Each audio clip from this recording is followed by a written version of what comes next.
Hello,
everybody. Welcome to Popcast on the Rocks, episode 176, where a podcast talks about pop culture things that interest us. And sometimes there's whiskey. My name is John, and I'm Mhm. joined as always by Andrea. How's it going? Good, good. Happy, post-Thanksgiving weekend to you. How was your Hmm. holiday? Yeah. All in all, pretty good. You know, a couple things here and there, but all in all, pretty good. And I didn't eat too bad on Thanksgiving, but today I fulfilled that aspect of the holiday, eating very poorly, so, yeah. So are you, like, someone who loves the meal the day of? Or are you, like, a hardcore leftovers person? Or was this just a coincidence and a one-off?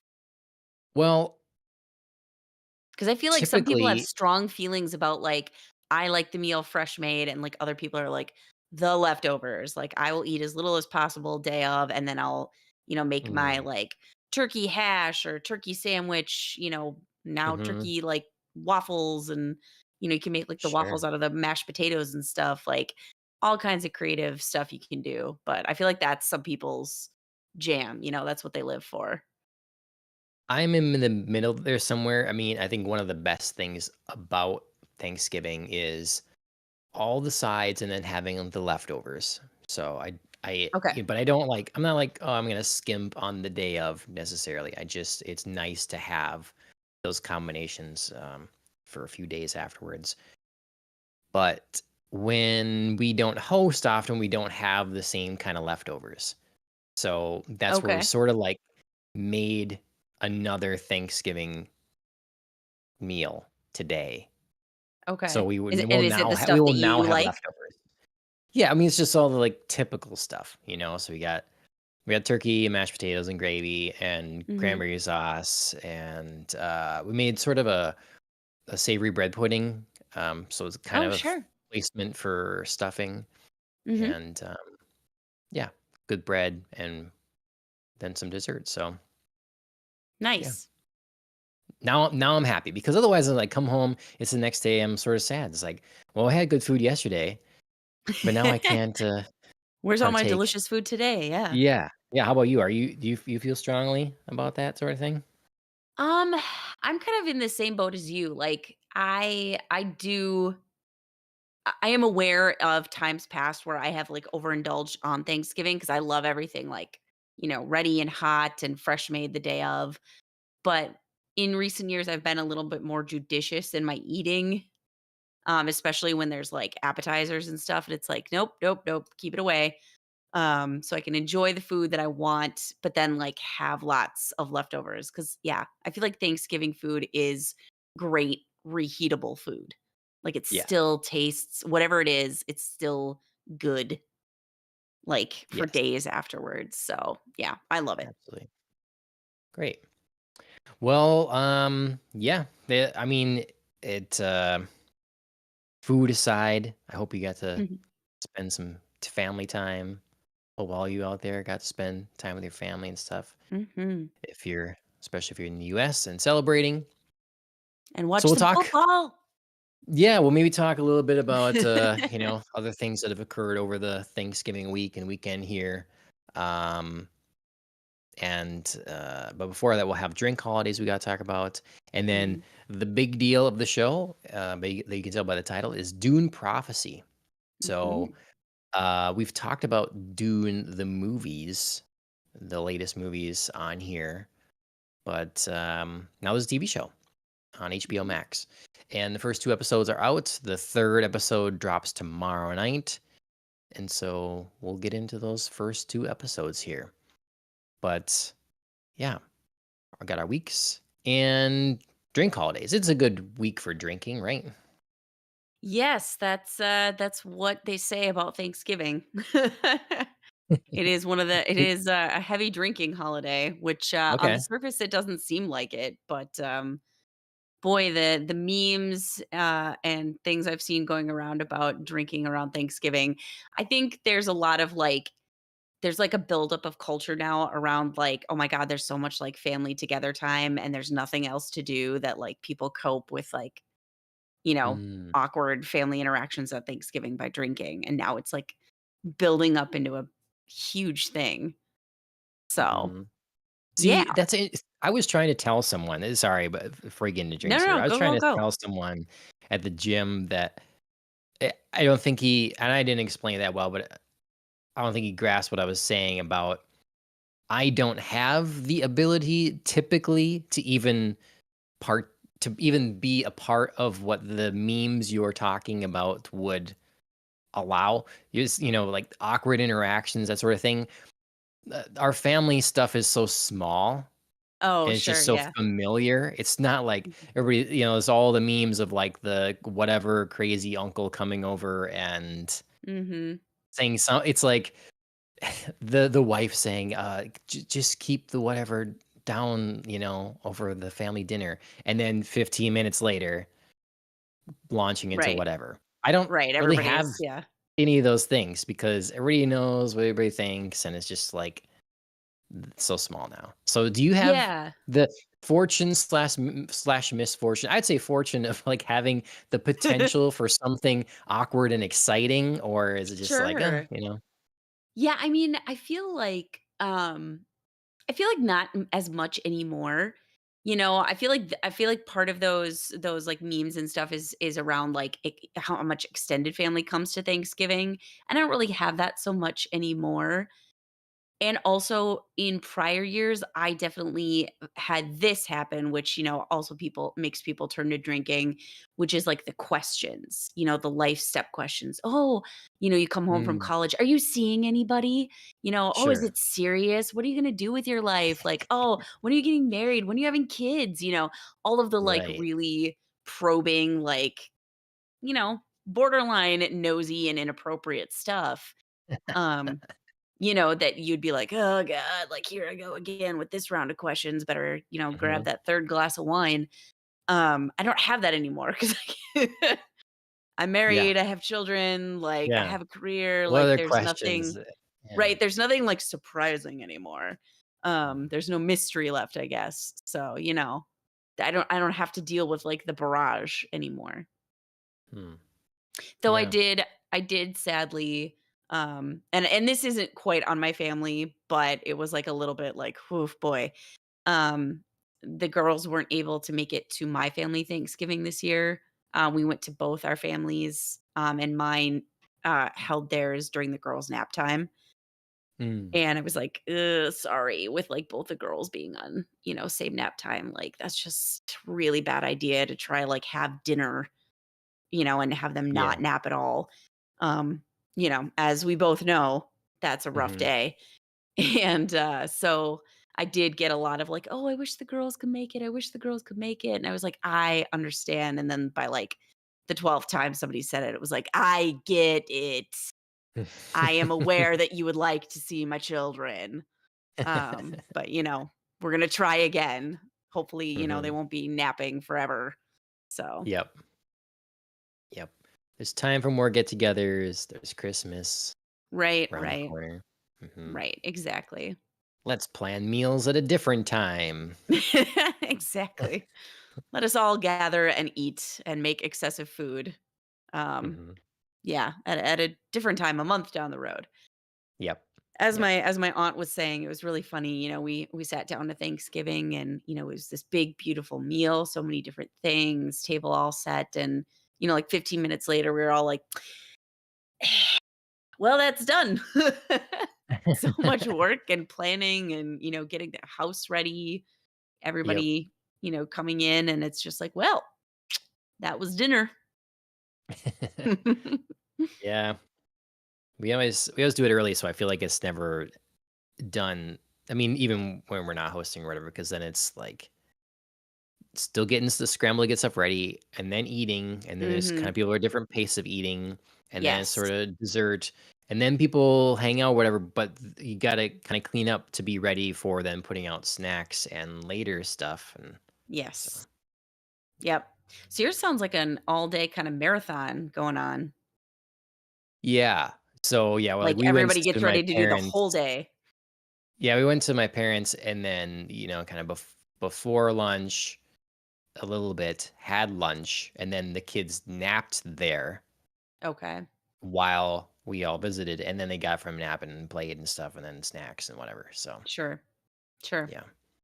That sounds nice. Yeah, yep. Anyways, you were gonna talk about drink holidays.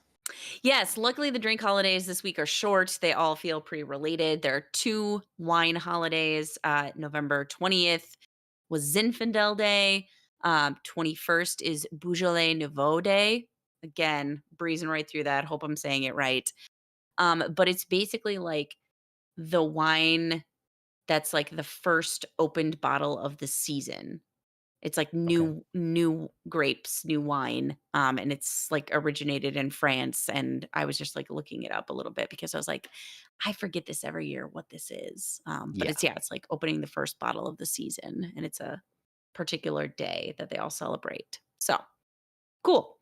And sweet. I say both of those feel related because I feel like wine is pretty standard at, like, a Thanksgiving table, so, you Mhm. know, and then there is, I think, a newer holiday that's emerged in the past couple of years, and it's called Drinksgiving. And it is the night before Thanksgiving. It's really started out of like college kids getting together, like, everybody's home. Um, for the weekend or, from for the holiday from college, like, you're in your hometown, you get together with, like, your high school friends, catch Mm, up, like, go get a drink, and you're like, "Hey, what's everybody gotcha. doing? How's life?" The night before you go eat a big meal with your family. So, Interesting. I've yeah. never even thought to attempt that sort of thing. Yeah, like I said, Yeah. I think it's more recent.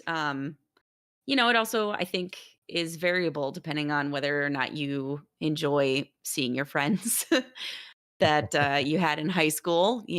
That is entirely subjective. I am one of the people who enjoyed seeing my friends, though I don't know that we like got together the night before Thanksgiving. I think we usually did it Okay. after and just like hung out somewhere. But yeah, Okay. Cool. that's it. Nice. Well, are you celebrating any of these things or adjacent anyways? I mean, Drinksgiving can really be anything. So sort of. I made myself like a blend cocktail because I was thinking about Okay. our show tonight and I was thinking about Dune themed cocktails. So I kind of made like a mix of two and Okay. because it was like stuff that I had, I was like, I have exactly half of each of these. So I'm just gonna like pair them together. So Okay. I made half of a spice of arrakis and half of a Dune spice splash drink. Okay. So what are these things? The luckily, like, both what ties them, like, the base is bourbon. So I was like, Okay. "Okay, well, bourbon, that's a Wait, good are start." these drinks or did you invent these drinks? I didn't invent these. They are drinks. Like, one of them Oh, is, wow. the Dune Spice Splash is what, like, the AMC bars served Okay. with Dune Mhm. showings, and then a Spice of Arrakis, like, I kept showing up everywhere. I can't exactly tell who did this, but it was like an homage to a Well, description in Dune of a drink. okay. Cool. I like So that. this guy is mixologist Winston Green of Tonic Santa Fe, and it was like everywhere where I looked for like um a Dune inspired cocktail. So I was like, okay, Okay. like I can do some of this. Nice. All right. So yeah. So what are they? So yeah, so it's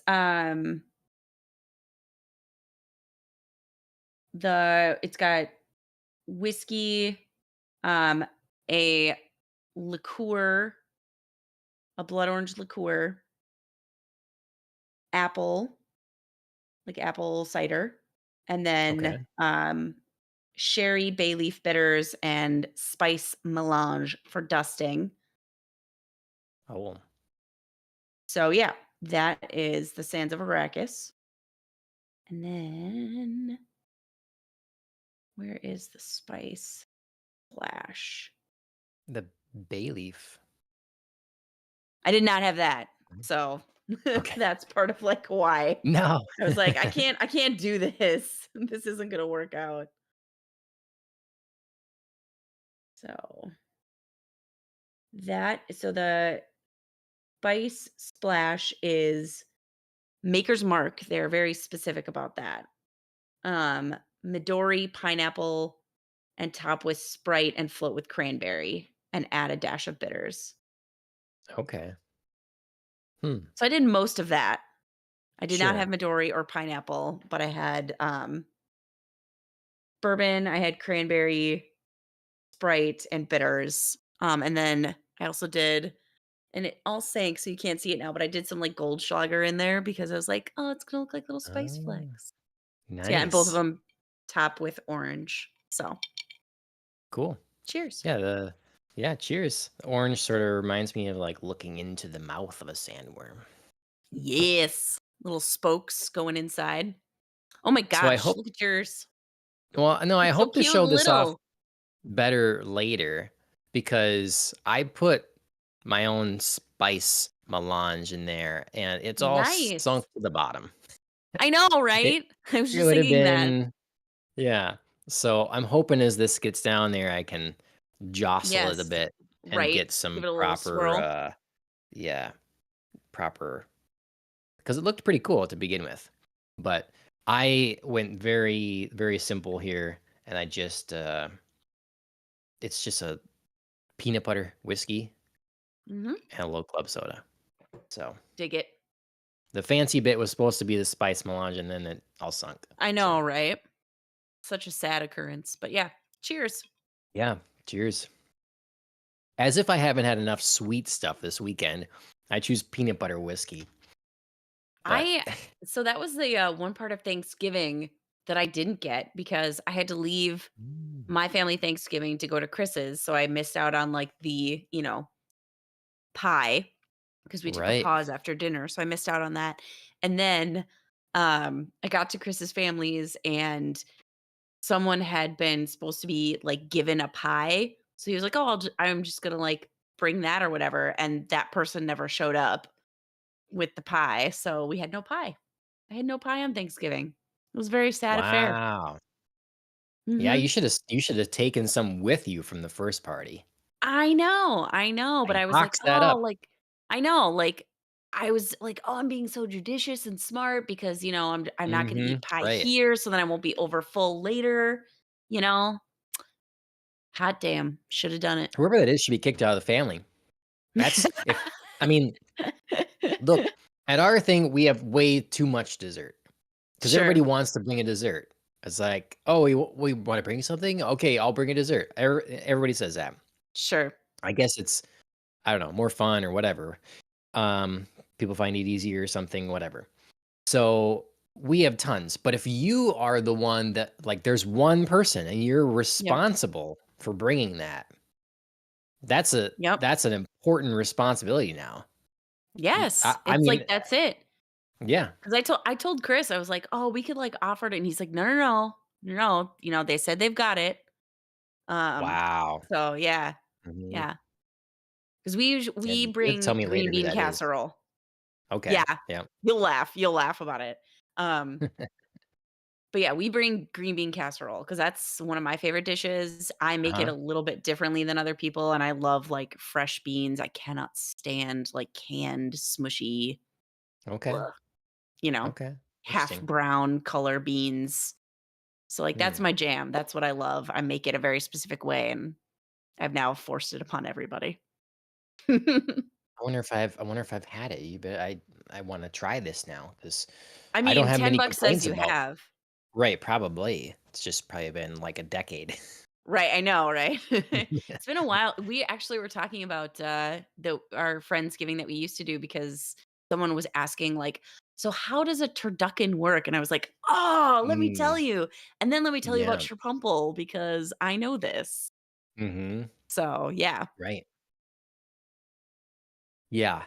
It w it just got to be it's like I thought about it, um, but then especially now with kids, it just ends up being a Mhm. lot of things all of a sudden in a row. Yeah. And so, like, I hope if a person can make some sort of, you know, halfway thing that is maybe again at a restaurant or whatever, because all of a Mhm. sudden it's, between like going from Oktoberfest to a Halloween party and then something else again quick and then having For family sure. things in and amongst. But Oh, for sure. No, the end of the year is jam-packed, so mhm. but yeah, I just thought it was a fun, like, trip down memory lane because somebody asked about Yeah. it, and I was like, "Oh, I know, I know." I mean, I don't know quite as, well as you do, but, you know. Do you know watching Jacques Pepin debone a bird in like 20 seconds flat, and then I'm sitting there for like an hour. I think I got it. They get all the bones. Oh my god. Stupid. Everybody's gotta start somewhere. Yeah. Mhm. So, okay, well, we'll talk about a little bit what we've been watching the rest of the week, and then we'll get into Mhm, Dune. Before we do that, just everybody out there, please like, share, subscribe, all those sorts of mhm, things. We're on podcast directories. We're live now on YouTube, X, Twitch, and Kick. So any of mhm. those places, go ahead and give us a follow. it Yeah, would be hear more about our family appreciated. holidays. I know, yeah. You can skip over that part later if you want, whatever, or you I relates don't to know. it, I was gonna say, I think it's the good stuff, man. Don't skip Yeah. over it. Hey, so I started a thing that you always watch, the Great British Baking Show. Yes! I love it. John, I love it. Um, Where you we're at? we're just we just started season 12. We just started on the, like, latest season, we didn't go all the way back or whatever, and, we just watched the So first fun. 3 episodes. So So, fun. yeah, I was Yes. shocked that, like, IT crowd guy was on there. I was like, "What? What is he doing here?" And Yeah. it was a very weird opening, and, like, me coming in not having any familiarity with any of the Oh god, people. yeah. I was like, "What is happening right now?" But, No, they I'm do glad that the we weirdest stuff. yeah, it is definitely weird stuff. But, like, then you get the vibe of it and how the show Mhm. goes, and so I was Yes. so at first we're like, "Why is everybody ill? What are they pumping into the air in the tent?" It was like fainting or like, "I gotta go I sit know. down," or I Jesus. know. Ugh. So, Yeah, you started with an odd one, in the sense that, yeah, like, a lot of people fell ill.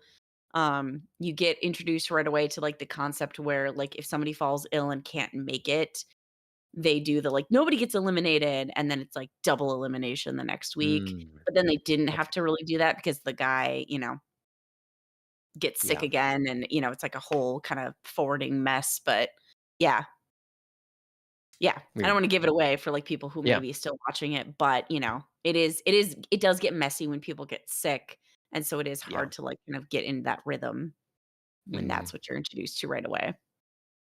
So, yeah, Ashley is usually not too with kids I now, love it. she's more eager and willing to get into Christmas things earlier. So, Mm, we've been, like, in background things so we didn't Great British Baking Great British Baking, season 12, mhm. episode 1 through 3, watch Harry Potter Baking, episodes 1 and 2, Jealous. and then, watched some of the, like, Food Network's holiday baking championship stuff too. So, Nice, just a little bit of that nice. here and there. So, Oh, lots yeah, of baking. you'll love it. Great British Baking Show does a holiday episode as well. Um, and they've done a bunch of different stuff. Like some seasons, it's been like they do a Christmas one and a New Year's one. Sometimes they do like half and half. Sometimes they bring back like past bakers. Now, more Mhm. recently, they've been getting like people from like a TV show or like a hot Mm. play, and they do like kind of like best amateur, like that can range from really good to really awful. Because, none of the people here, even though they can be bad sometimes, are actual, like, you know, terrible bakers. They're Right. just amateur good people. Yeah. So, Yep. I love it. Nice. So, yeah, that's been good. And then, sticking with the British stuff, I got back into Taskmaster finally. Oh, I'd seen the first 2 yeah. series of that, and That's so been I a started while. series 3. That's just a good fun time to Mhm. kick back and have something on. And then, lots of Bond stuff, and then Dune. So, I've Yeah. got, my big Dune book here. I'm not super far if, I can tell. yeah, yeah, but That's okay. it's good so far. So, yeah, I'm working on it slowly because I'm honestly going back and forth. Like, last night, I read a few chapters in Goldfinger, and then I read a couple chapters in Dune. So, Nice.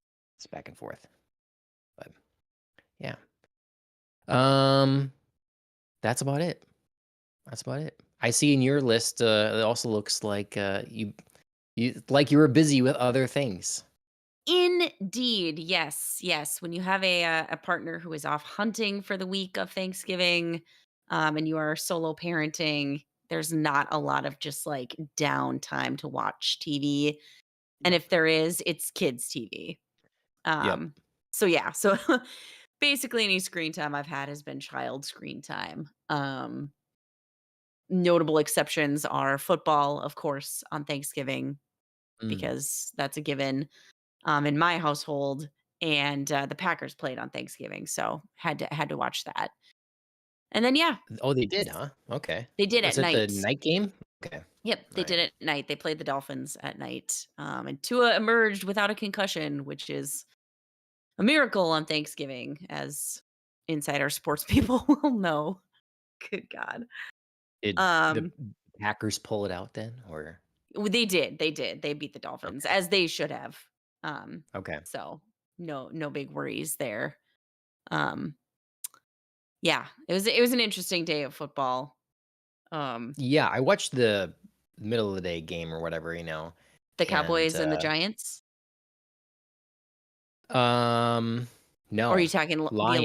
11:30 Yeah, Lions? Okay. Lions and Chiefs? Who was it? No, the Lions Chiefs the Bears. Chiefs were, Lions and Bears. yeah, the Chiefs were Black Friday, which is also a newer thing Yeah. that they're doing now, the Black Friday game. I don't love it. Oh, really? I Um caught the end of that. I didn't know it was on, and we had some people Yes! over and then I forget heard it. that it was on, and so I was like, "Okay, well, yeah, I got Prime, so we'll put that on." Yeah.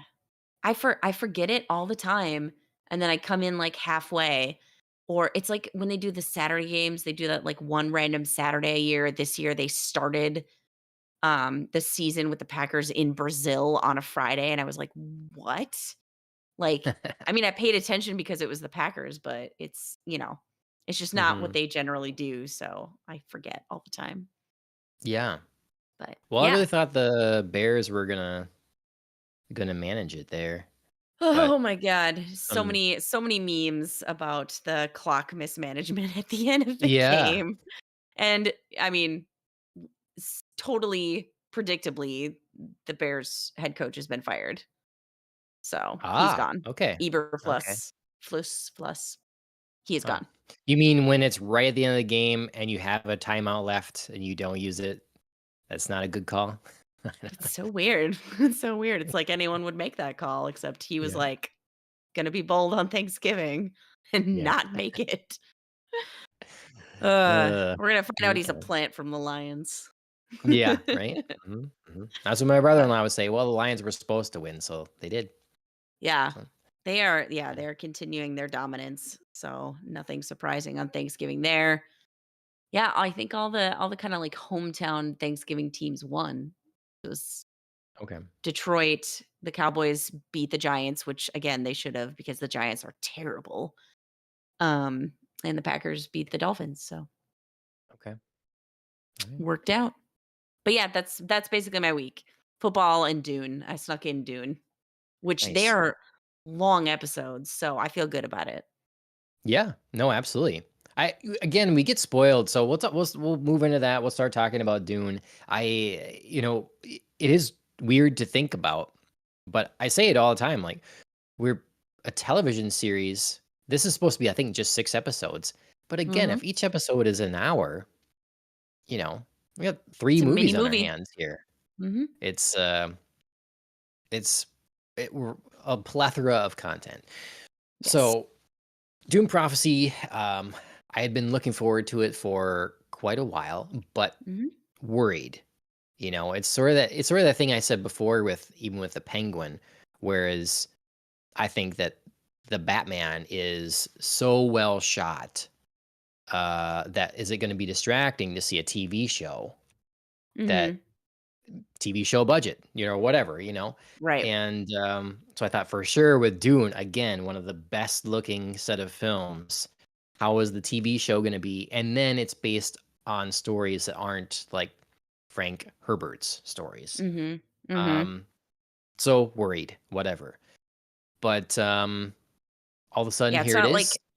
it's not like HBO has a great track record of going off story in big, big series. Game Oh, of Thrones. well, yeah. I don't know if I shared it with you or not, or I saved it to my phone. It was talking about like it was listing the sort of overall sort of Metacritic kind of scores of the Mhm. episodes and the seasons of Game of Thrones, and how like they're color coded. So it's just a green, green, green, green, green, green, and then literally the last season, yellow, yellow, red, red, red. It's just like such a incredible Yeah. stark downfall. But Yeah. yeah, Ah, so Stark, you said it. Drink. like, yep, That very was good. a terrible pun, and I loved it. Drink. It was totally unintentional, so, yeah, I know, but it was good. unintended. But yeah, Dune, so remind everybody what your familiarity is with Dune. Sure, yeah. I have seen the first Dune movie. I saw the old school Dune movie as well. Um, Gosh, with what's his face? It's like Kyle Chandler, I think his name is. Mm. I Like know the movie, yeah, right, the right. '70s, yeah, Yes. Yep, I've David seen Lynch. that. I have not seen the second Dune, because Chris and I have been Fantastic. s yeah, Chris and I have supposed to have been seen it together, and, it's like one of those things where I was like, "Ugh, we made all these plans to do it, and then we never did," but I feel bad, like, doing it without him now, so I just jumped Mhm. into watching Dune Prophecy on, like, the night he returned home from hunting for a brief respite, so For those watching, they can see it here, she's yelling at you right now, like, how could I you know, I know. not see it? Well, I okay, know. I mean, after this, Kyle MacLachlan. we Why did I say Kyle Chandler? I mean, That's you got that's Eric Taylor from Friday Night Lights, dude. Mm. Oh, man. 2 Oh, wildly different actors. yeah. I didn't recognize him older now, okay. If Yes. Yep. Kyle Can you MacLachlan, is there man. a time frame here that you would like to watch Dune Part 2? Like, now. Can you make I this would like can you to make this, like, before nowish. the year? And, Yes. okay. So we can Yes. watch the show, you can then watch Dune Part 2, and then we can have sort of a larger So, conversation or I something. mean, I feel like luckily for me, this show made super clear that it is 10,000 years before Paul Atreides. So Yes. it's not like House of the Dragon where, this is like 150 years where I was like, hey, I'm catching like kind of these weird plot things because in Game of Thrones, here X happened, but then they act like X is happening, over here in House of the Dragon. And it's Yeah. like sort of a direct consequence. Whereas like here, it's like, boy, obviously, we have some names and stuff, but, you know, The events really aren't gonna like be too close of a timeline here. the fun thing is, though, as not far as I am in Dune, Mhm. uh, they have already mentioned, something that comes up in this show. Okay, So, that's fun. yeah, it was fun. It's fun to read that. Okay, so yeah, you said it. This show, Dune Prophecy. So it's dealing with a book written more by Brian Herbert, Frank Herbert's son, Mhm. and Kevin J. Anderson, who I know from Star Wars books, but of course Mhm. a large presence in further Dune books and the Dune comics and all that sort of thing. Mhm. Um, Focusing on the formation of the Bene Gesserit, Mhm. and at this point, just like the Sisterhood, and taking place 10,000 years before Paul Atreides. Mhm. And it takes place shortly after the big war with machines, where they like Mhm. humanity won against the machines at the expense of the earth, basically. And now Mhm. been like a full stop, hey, no thinking machines allowed type of thing. Mhm. Mhm. And, so it's a really interesting time. Mhm. I'm curious to see because 10,000 years is a long time to move from Mhm. Dune, and so Mhm. I've been interested to see what is different technology-wise and that sort of thing, and I really honestly haven't seen a lot of that, Mhm. so, that's one thing I've been kinda looking for, but anyways, that's sort of our setup. Um, Hope that is good enough for everybody. It's what's your first impression? I mean, did you have high hopes going into this show? And 2, like, how are you feeling about it after 2 Sure. episodes? Sure. I mean, I did have high hopes, obviously based off of the recent Dune movie that I've seen. Mhm. I'd hoped that the storytelling would be as good, the characters as rich, like, obviously so much of it is visual. So there's a lot pinned on what you can do visually, and you have to do a lot, and you have to do it on big scale because, the Imperium spans planets. Like, you can't just have, like, small sets, you have to have big, large sets, and you have to make things different from each other and a little bit strange because, we're, again, like, this post-apocalyptic humanity that's not depending on thinking machines, so you have to find this blend of old and new technology, and I think this show did a lot of that really well. I especially visually, loved the main planet that the Emperor lives on, Salusa Secundus. I love it. Like, it's lush, it's gorgeous, it's almost got, like, a, Star Wars feel without, I don't know, it feels a little bit more real, though. The Mm. world feels a little bit less like, I'm thinking when, Padme and Anakin return to her home planet of Naboo, and, like, it's, so beautiful and lush and gorgeous, but it also seems like the way that it's shot, it's almost unreal. There's too much All sunlight, just like too bright, CG. and I'm gets like, this weird, like, paradisey, but it doesn't feel grounded, whereas this, like, the planet looks lush but real. right. So I was kind of in awe, like, the first wide shot we got of that. Um, and I love the very different austere, like, Wallach 9 that the sisterhood is based on.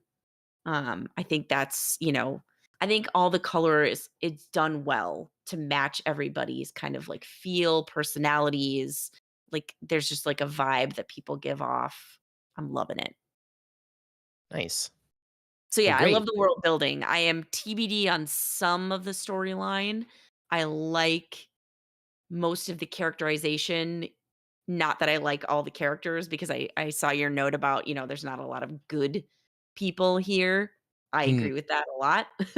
But I still like the build of characters, and they feel defined and rich and complex. yeah. So I'm enjoying that. I have a few maybe quibbles about some story, but it's early. It's 2 episodes, so I can Yeah. be a little bit gracious at this point, I think. Yeah. I mean, as we just saw from, I mean, look, we can see that from Breaking Bad or what we just watched with the Penguin. A show doesn't have to focus on good characters so Mhm. long as they're real characters. They feel Yes. properly motivated, um, and that they could exist. And so far, for the characters that were allowed any sort of knowledge on in that way, they make sense. Mhm. Uh, I agree with the world building is one of my bigger worries. Again, like I Yeah. said, that wouldn't look right and whatever. It's a difficult thing because watching the Dune part 1 and 2, it's constrained. Like you're given a vision that's very specific of a few specific places, Mhm. and I like that in a sense because it allows your imagination to just fill in the rest of Mhm. what humanity is at this point. And that's fascinating because you just get little glimpses, little pieces, and sometimes that mystery is great. So losing some of that mystery, we see in this show, they're like going to a nightclub and sort of it's like that feels modern, that feels real, that Mhm. feels here.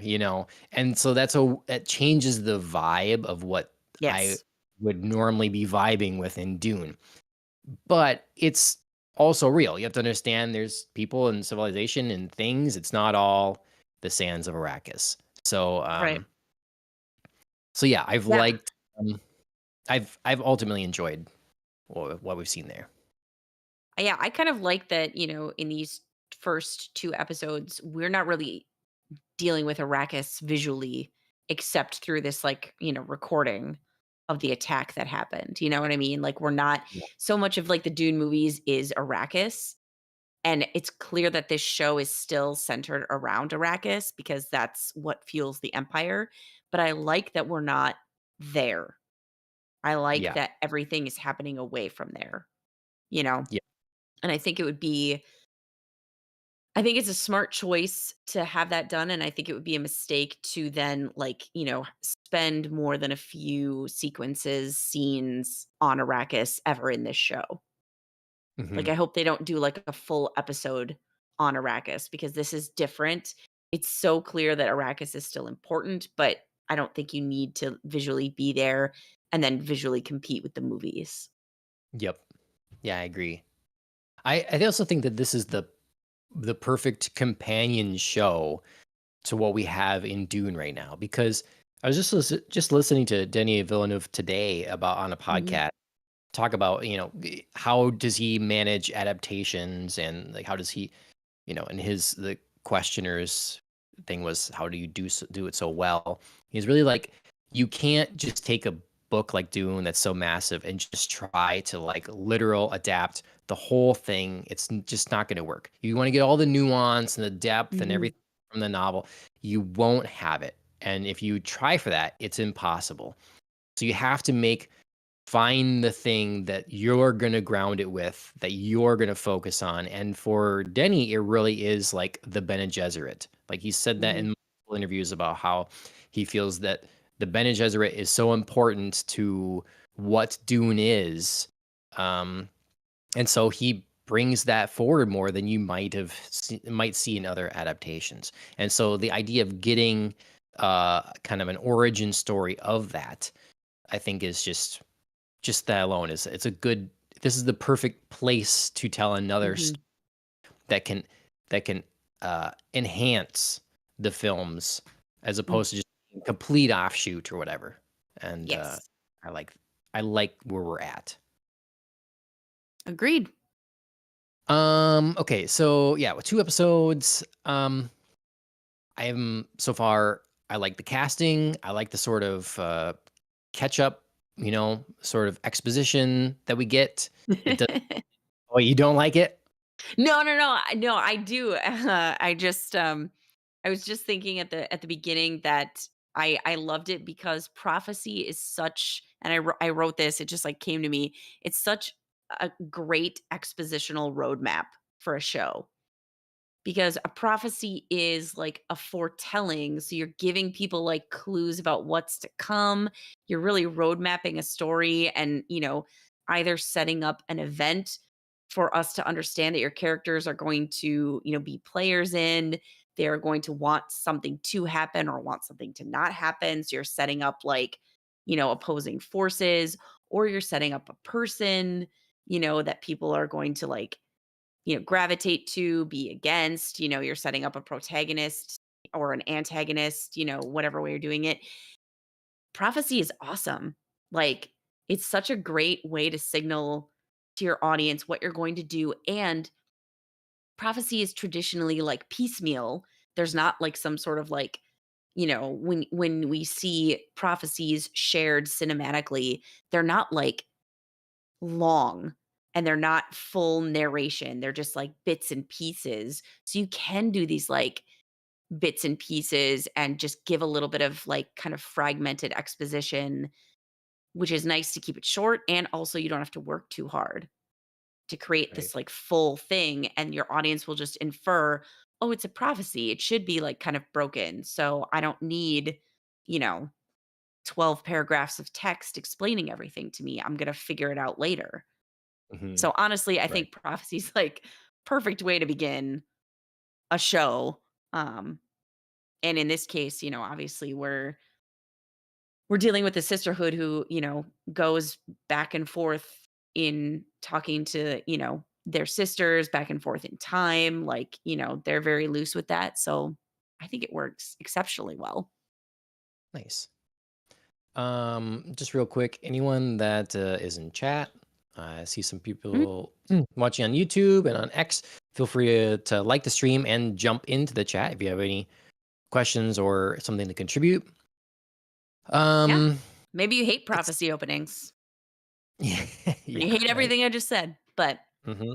yeah, I thought it worked really well, but I was just giggling because I was like, "Man, it's a great setup. It's so much less work, and it solves our problem that we traditionally find with shows with heavy exposition. We hate it, Mhm. you know? Yep. Yep.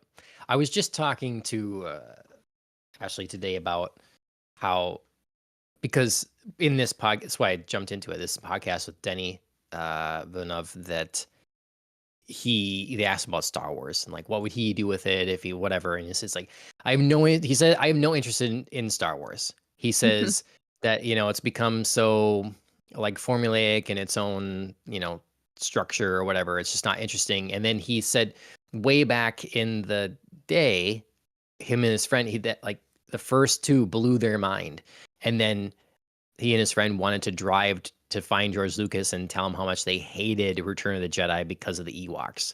They just made it like a Mhm. jokey kids movie or whatever and stuff. So Mhm. he's just like no interest in Star Wars. Anyways, that's why I started watching it. But it brought up like that a lot of things you're a fan of, people become fans of it when you're kids, and then you don't notice a Mm. lot of those things as kids. And then so if you want to stay at a fan of them as an adult, you have to like ignore a lot of the flaws. You Mm. have to Mhm. ignore a lot of the things, a lot of the exposition or whatever.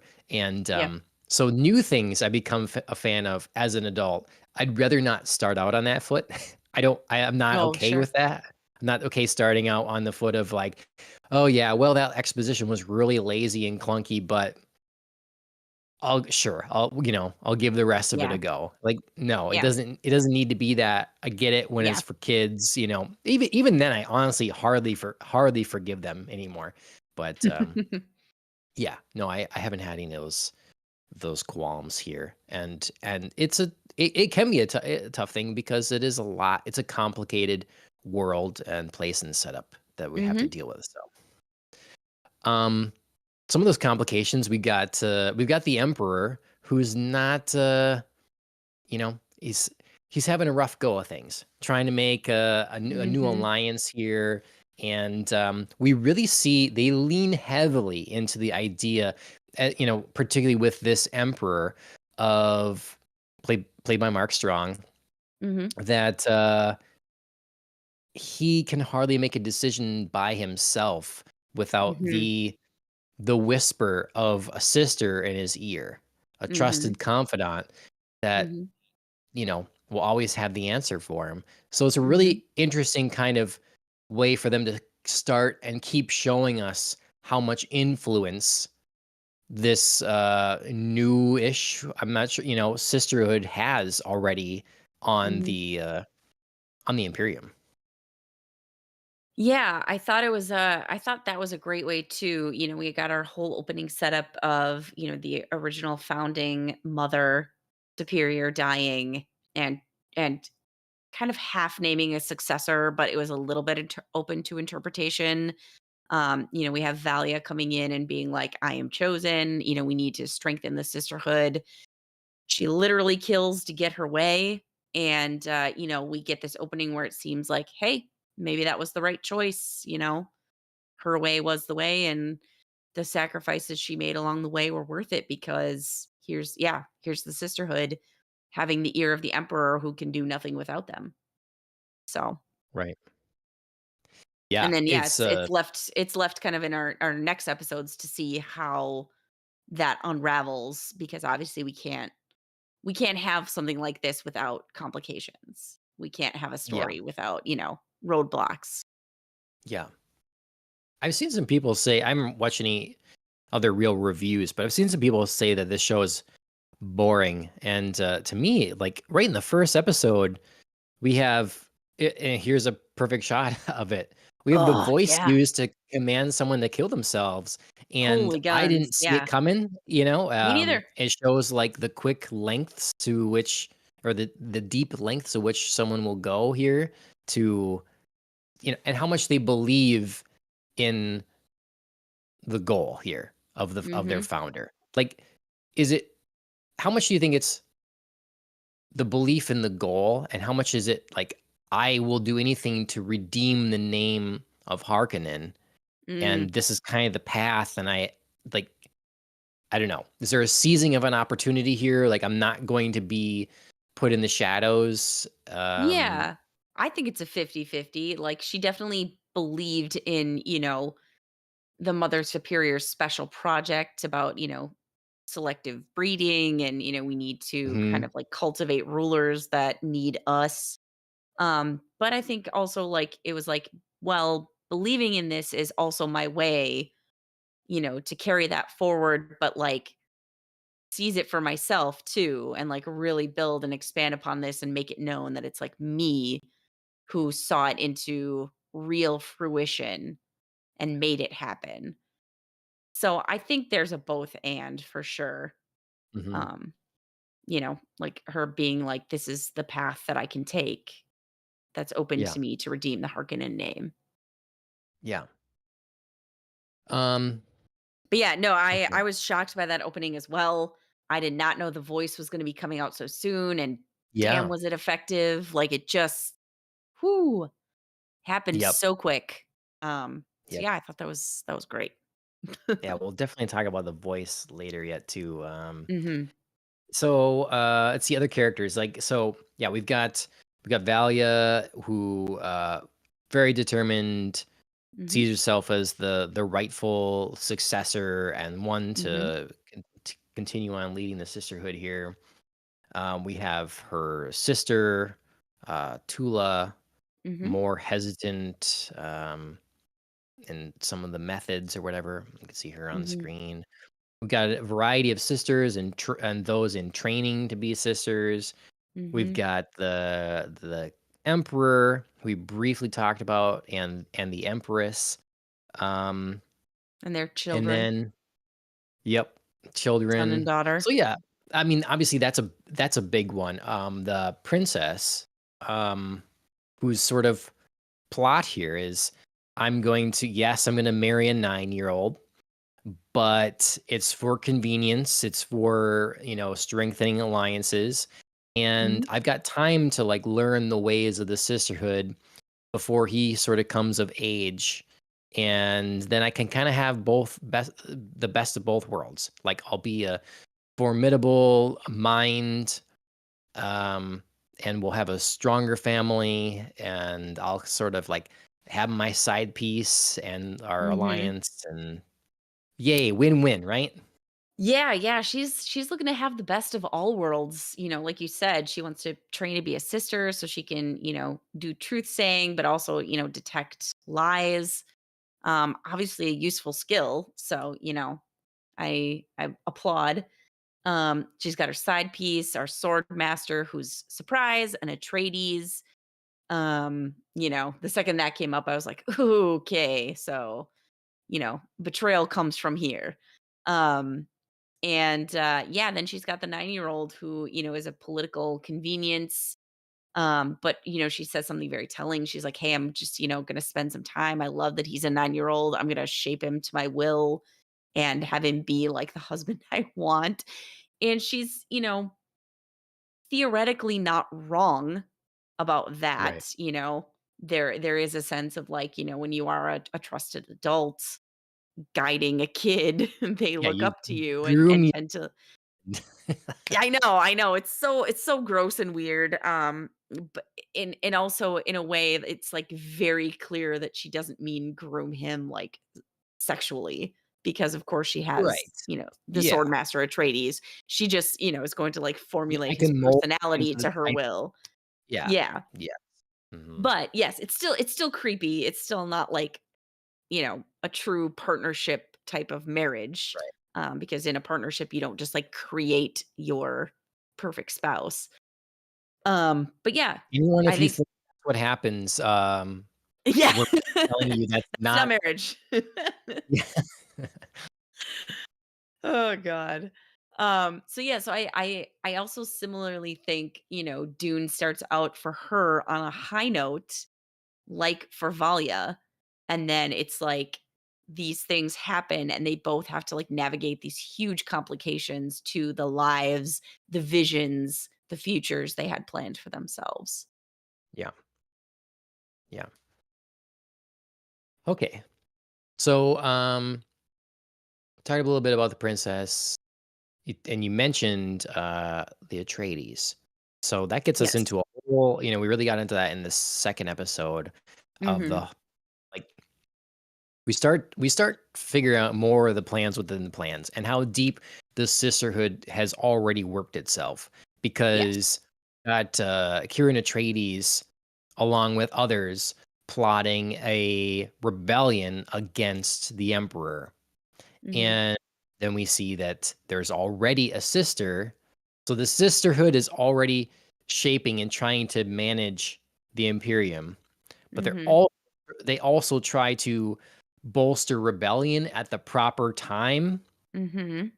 keep that in the Imperium in check. And I it's loved that. really sort of like, you know, man, you're exposed. Like wherever you think you are, that Mhm. you're, with trusted Mhm. confidence, the sisterhood is above.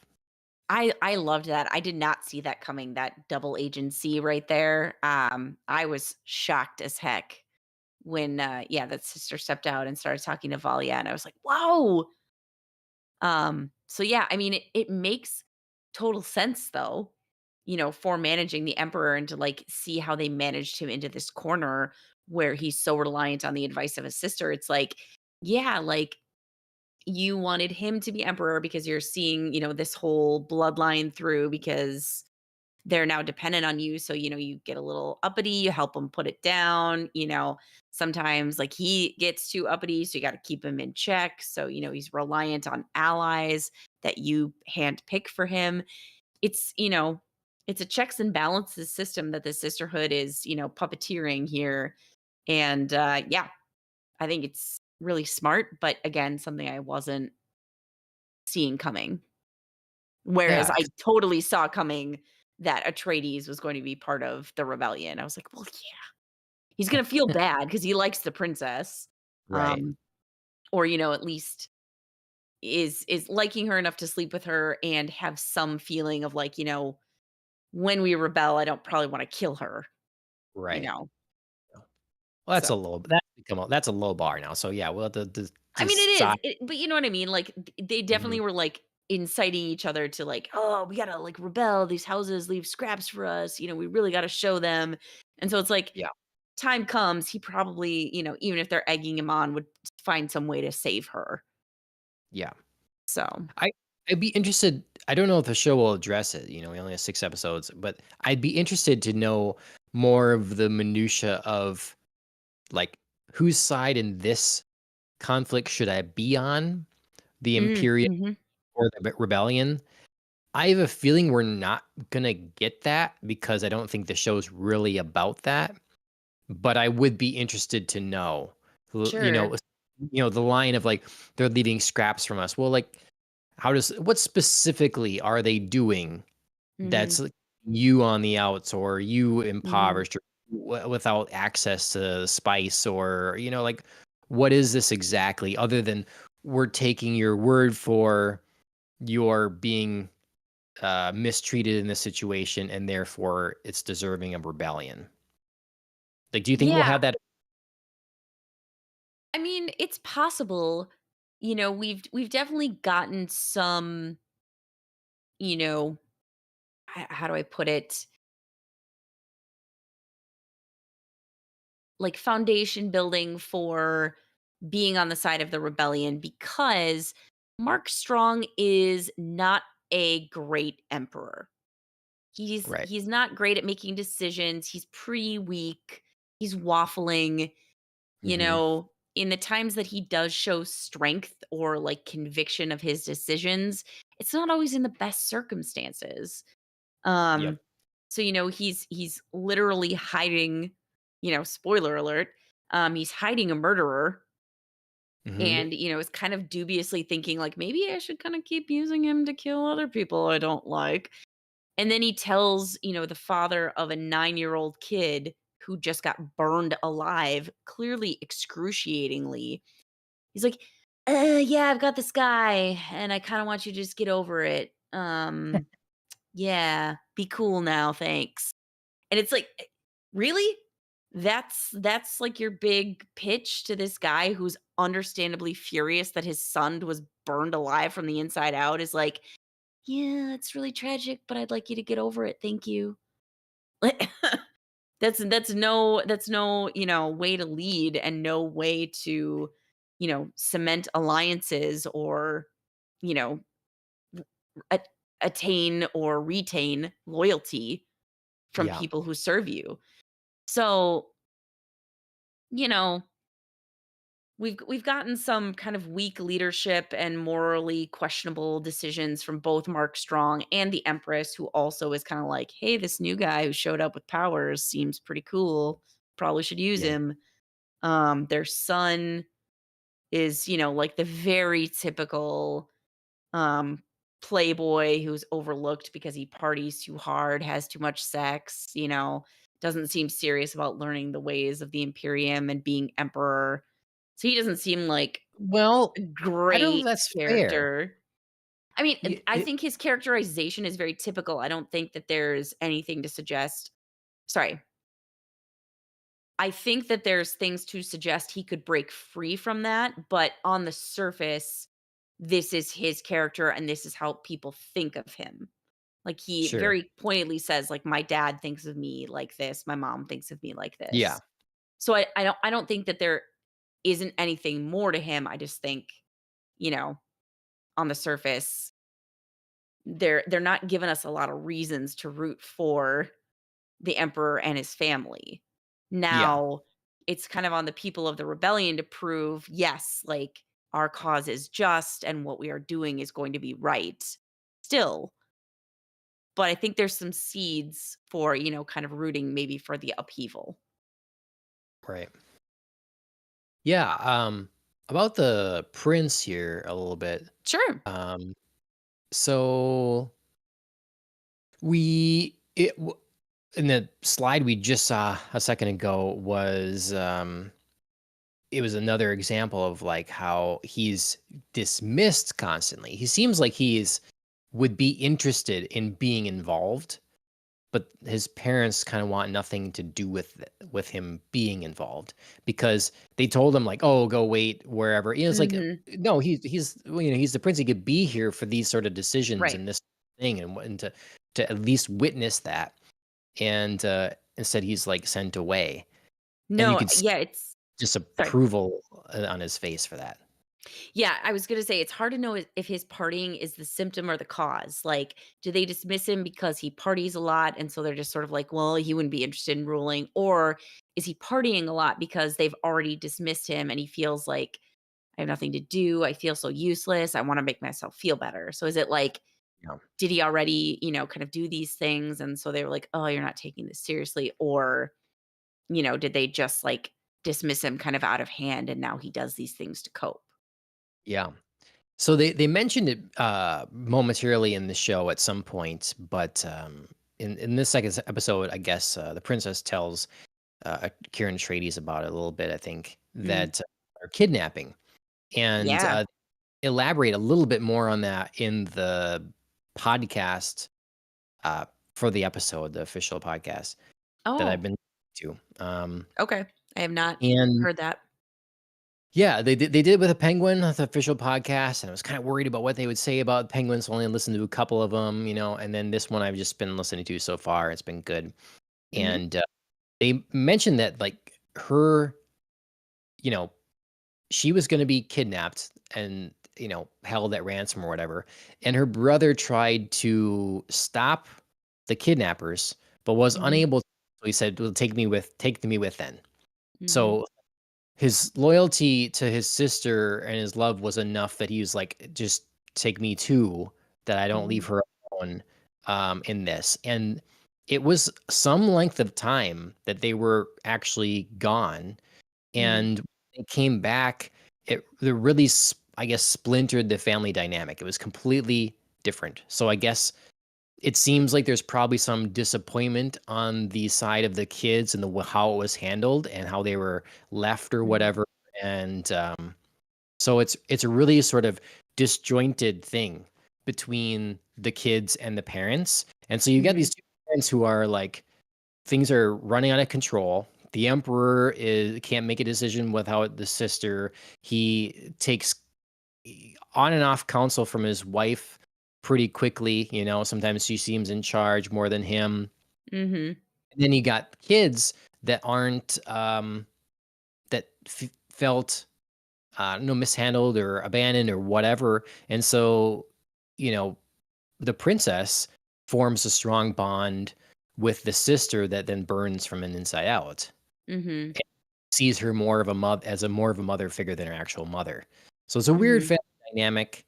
And yeah, I can just see that there's there's more to the care. We maybe the parents should be focusing more on their kids and trying to heal that and raise them properly to, take over as opposed to what seems like dismissal. Mhm. Yeah, Am it I seems with your screen? I look frozen. you you are, and you also have a thumbs up bubble. Oh yeah, that's oh, it's still there. Yeah, it's just totally frozen. Yep. Interesting. Okay. This is a switch, you having the technical difficulties and not me. Um, so hopefully we can figure that out shortly. I mean, Um, if nothing else, I'm just there. at least your face is there. Yeah, And I'll just pretend you look like that to whatever I say. great.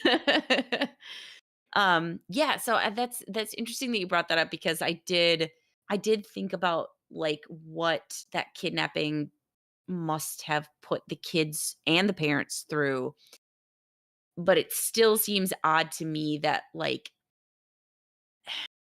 I don't know, in one sense like the kidnapping could also explain the princess partying because clearly, the princess was saying like he doesn't talk about that time much, but it must have affected him deeply in some way. Whether it was, there's kind of like a vague allusion to torture, other, potential traumas or, hardships that he had to endure that maybe, left a deeper lasting impression on him. Plus, like the idea of, I failed to save my sister, um, coupled with the reinforcement of his parents probably being disappointed that he didn't save his sister. But it does still seem weird to me that, having known that they went through that, they still dismiss him so readily. Um, so that to me is a bit of a gap in my mind that there's like he went through this thing, he couldn't save his sister, but he did the next best thing. But, we're just gonna kind of be disappointed and dismissive of anything he does. Yep. It's a little hard to reckon with. Yep. Um, okay, so we're gonna take like just a briefest momentary pause. I'll try Sure. to have my camera fixed here, and when we get back, we're gonna talk about sex. So how about that? Spicy.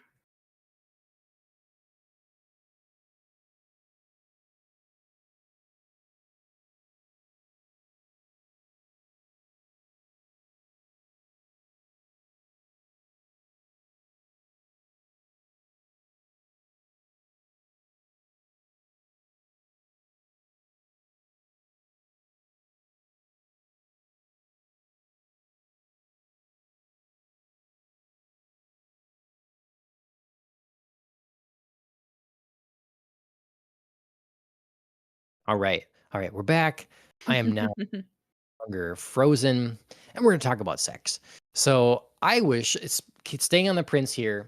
I was shocked to have like an actual sex scene here, and tell me what you thought of this, because we sort of had like we just talked about like maybe the prince not being taken seriously enough, but then Mhm.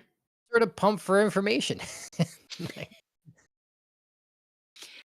use a So I put this bond. in my dude, I put this in my notes. It was a mutual pumping. They were clearly both there to like Yes. find stuff out from each other. I think, gosh, I can't remember the other family right now, but their daughter did a little bit better than the prince did. Right. Um Mhm. so yeah, they were clearly both like, where are our families at in this alliance? Like what's going on? Like, is there somebody in custody for the murder of this 9-year-old little boy? Like, what's up with this? Um, but yeah, the prince was definitely, I think in this scene definitely was like, and the following.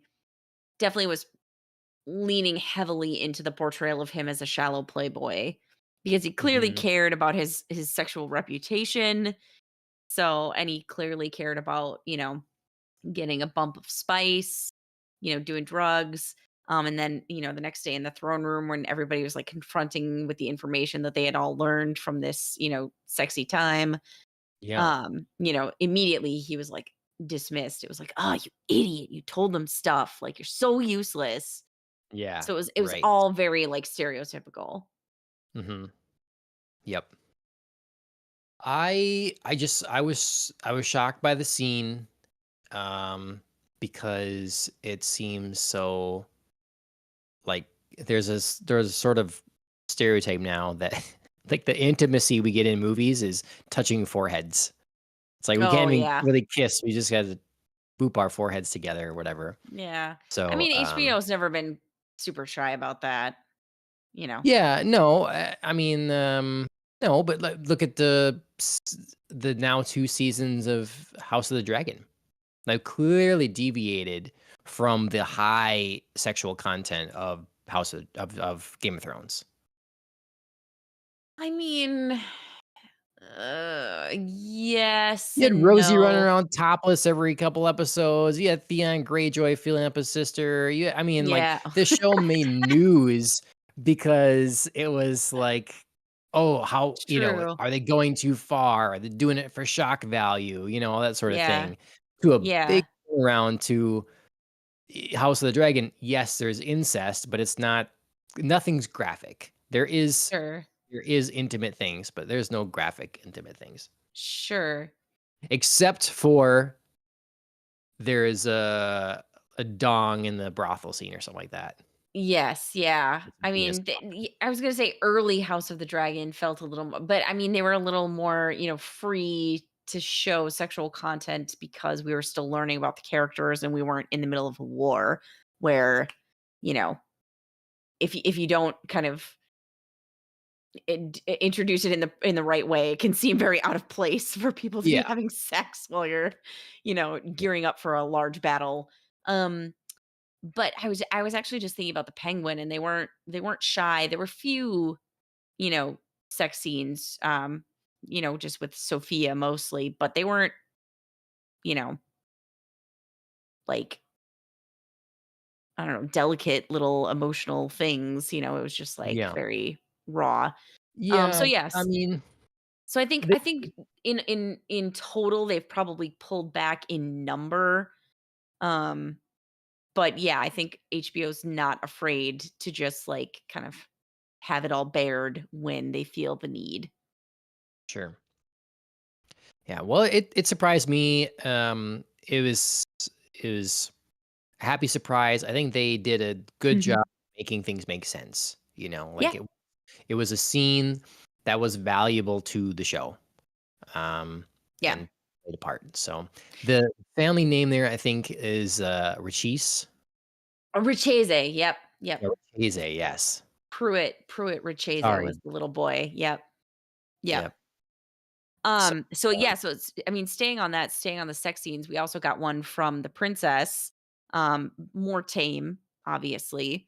She yeah. she gets down and dirty with her sword master Atreides in the nightclub, and, Understood. all I could think was, "That's great for you. I know this is, like, your ideal. You have, like, the both and. You have your, Yep. 9-year-old that you're gonna mold into the perfect husband, you have your side piece, but boy, you better be careful because if Mhm. you get pregnant, you can't really say, 'Hey, it's my 9-year-old spouse's,' I mean, like, you can maybe, but you'd be called a creep. I mean, you totally can't. That kid, that clearly, even I mean, there's under no circumstance. This kid is so awkward. He could Mhm. barely stand to, like, talk to her or call her Nez.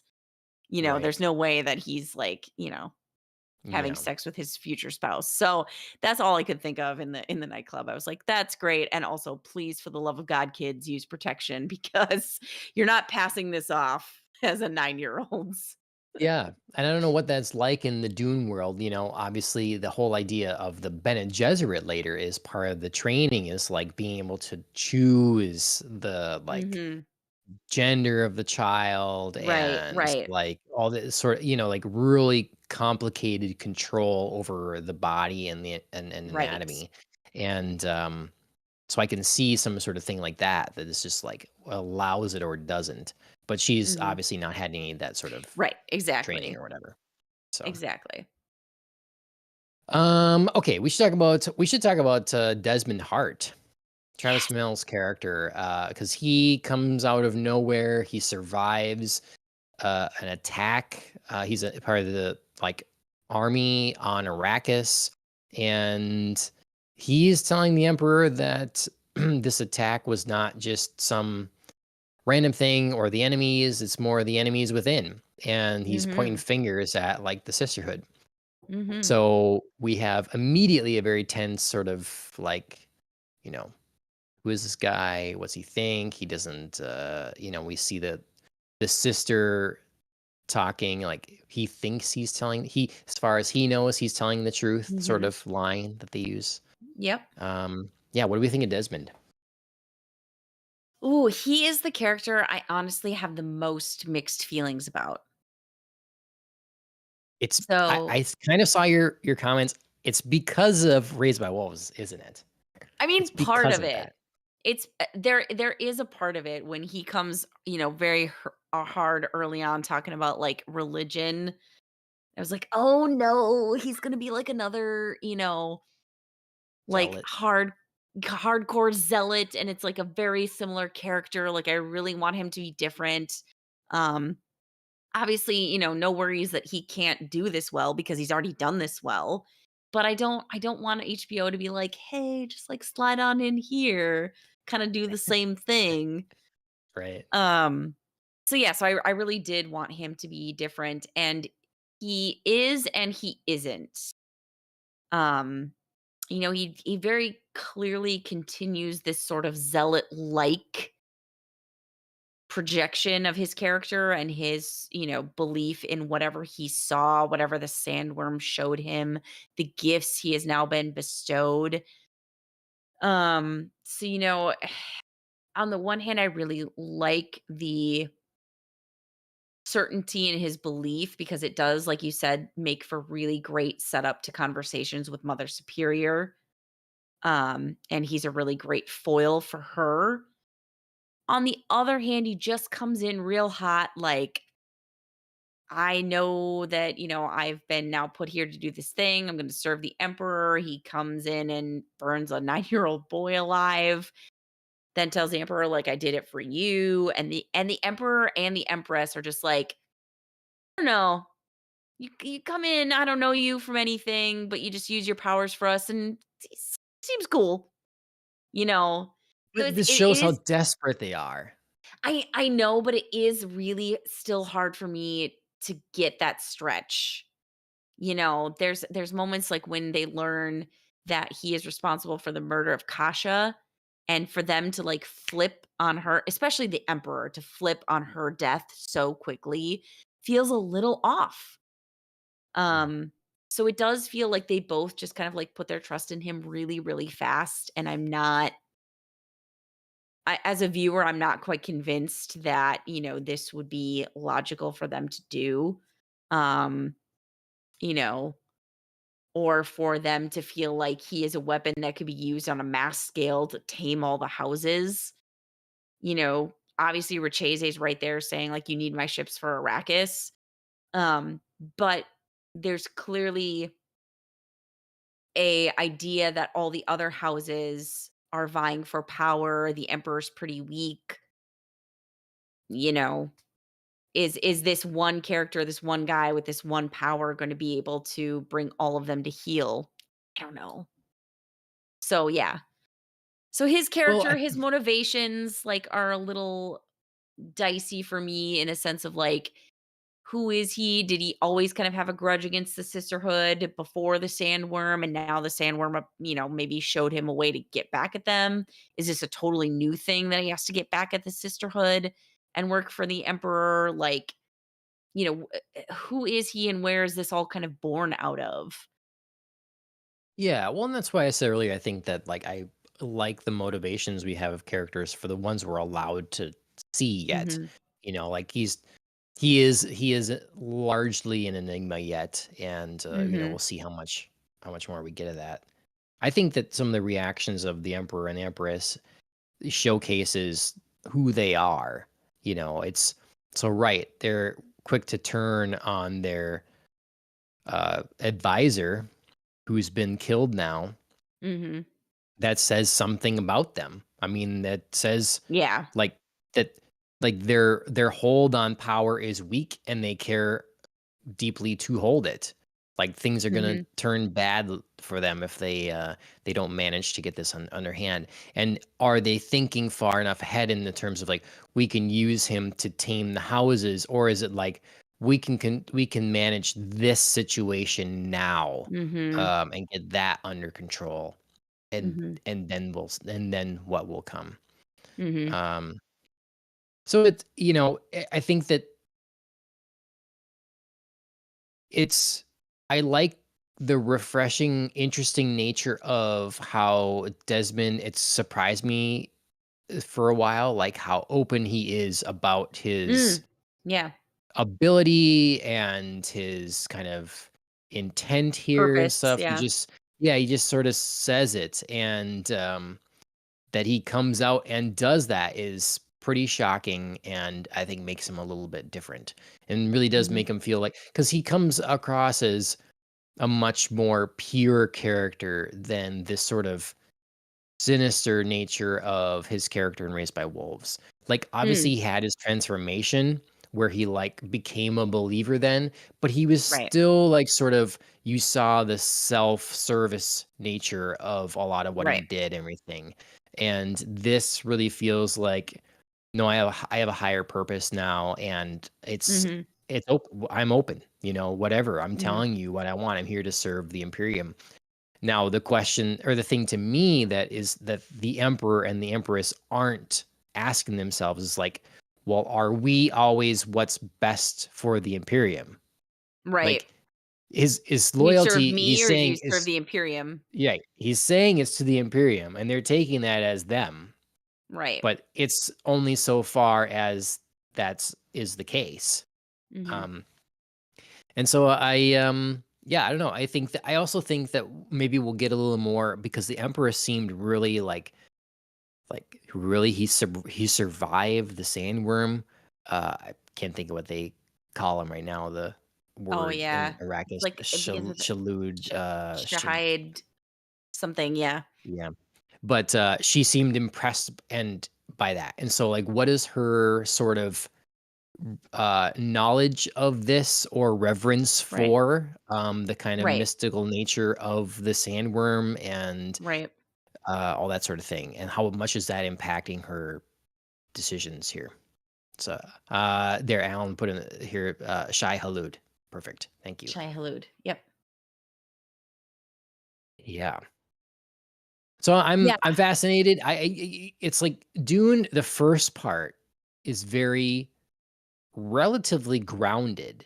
Mhm. It's like yes, it's like 20,000 years in the future or whatever, but it is kind of believable in that. A lot of things Mhm. they kind of keep it that way. You wouldn't necessarily think it's that far in the future other than space travel and stuff. Um, but as you look into more of the Dune universe, you move into even part two of Dune, but then to this as well. Like there's more mysticism Mhm. that is involved, and it's gonna be interesting to square that and learn about it and how much we're explained and how much is left in mystery. Because that's a fatal mistake of Star Wars. Is like the Force was a mystical thing, and then they tried to explain it. Oh well, it's in Mhm. your cells. We can see it. We can do a count in your midichlorians, and and then it's later in Star Wars, even in the really Yeah. garbage stuff. If you try hard enough, you can have the Force too. Yep. So, yeah. So we'll see what they tell us and what they don't. But I'm very Yeah. interested. Yeah, I mean, again, not that I'm not interested or, looking to see where this can go or thinking like he's not a great foil to the Mother Superior because he is. I Hmm. just am I'm a little on shaky ground right now because he feels the least formed and I know the least. So his motivations don't seem logical to me without the backstory, and I have Yeah. none. And Yeah. also, like, some of the characters' motivations or, like, their just sort of, like, readiness to accept him, even knowing, like, the Emperor isn't, like, that strong, still Yeah. felt a little fast. So I was like, "Ugh, I really need something to, like, tie these story elements together here." So hopefully, you know, episode 3 is coming out, and we'll cover 3 and 4 in our next podcast. We'll have something to say there. Yeah. Um, but I do also quickly wanna talk about, like, the other, side of mysticism in this Dune Yes. show, the sisterhood. I wanna talk about the agony that Lila goes through Mhm. because that to me was a cool sequence, and it was, like, hellish and scary and awesome. Yeah. Oops. Now I thumbs down. Oh my god. Okay, so that's what's happening. I put my thumbs up and I do some sort of, Yes, you're, like, Apple reacting to does a yourself. yeah, Apple does the thumbs up, or if I did a heart or whatever, that kinda thing, and then it freezes. That's what it is. Mhm. So Yes. I've learned it now. I'm gonna keep my hands down. Let's do let's do that pause thing one Yeah. more time, and then we'll talk about Sister Lila and the agony. Yes.